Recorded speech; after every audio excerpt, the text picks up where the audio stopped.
Hi, boys and girls, Mrs. Juzwicki, and I must ask you a question. Can you believe it's Wednesday already? Well, I can't.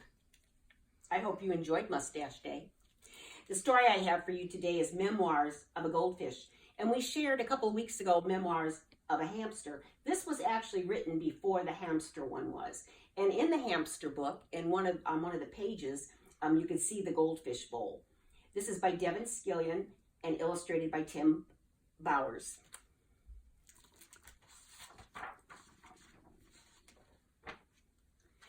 And remember, it's kind of like a diary. Day 1, I swam around my bowl. Oops, skip one. Day 2, I swam around my bowl twice. Day 3, I swam around my bowl.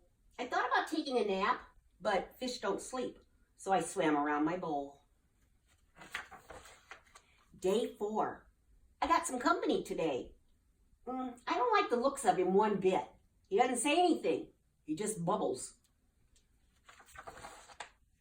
Day 5, Mr. Bubbles still hasn't said a word. He just looks at me. I said hello today, and he said, ooh, ooh, ooh, ooh. He's creepy. Day 6, today my bowl looks like a garden. There are a bunch of plants in here now. I guess I'm going to have to water them. Great. Day 7, Mr. Bubbles and I now have company. He's a snail. He says his name is Mervin, and he likes to eat the slime off the inside of the bowl. He's disgusting. Day 8, things are getting very crowded. While watering the plants, I met a crab named Fred. I offered him my fin, and he nearly cut it off.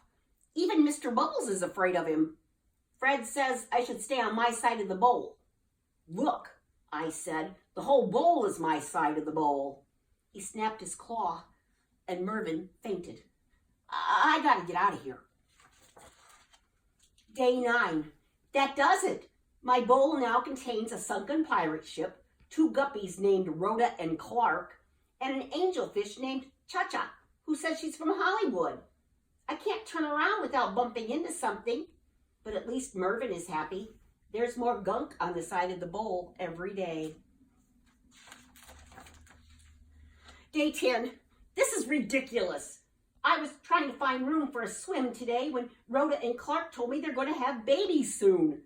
Like there's room for that.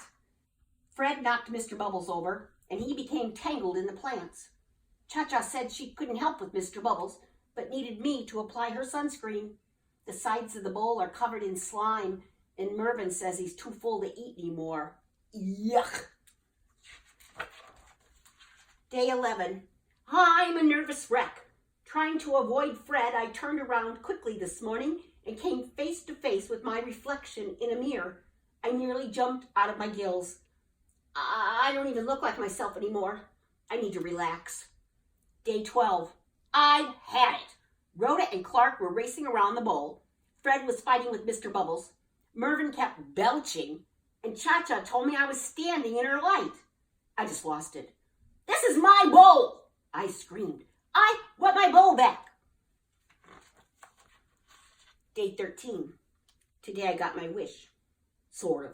With a whoosh and a splash and a clank and a plunge, I was suddenly in a very tiny bowl of clear, pure water. It was small, but it was all mine. It was heavenly. I swam around my new bowl twice. But I started to wonder, what had happened to everyone? When I last saw Mr. Bubbles, he was tangled in green. Who would help him? Poor Mervin was probably sick as a dogfish. He needs me.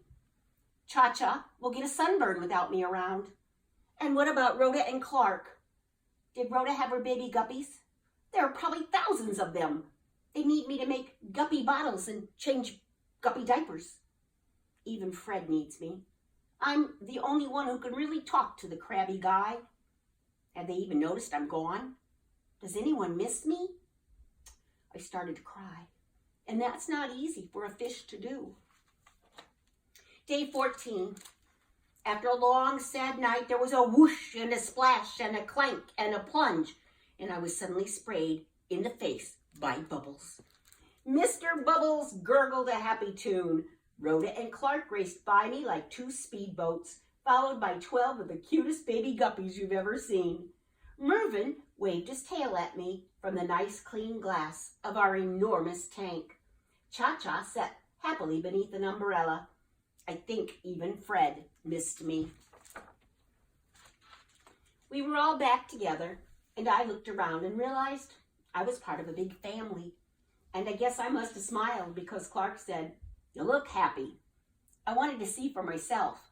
"Where's the mirror?" I asked. "What mirror?" asked Clark. "We don't have a mirror," said Fred. "No mirror? No wonder I didn't look like myself. It wasn't me I was seeing." Her name is Gracie, and she's the color of a fresh tangerine. She's a Pisces just like me, and today we're going to swim around the tank together. Twice.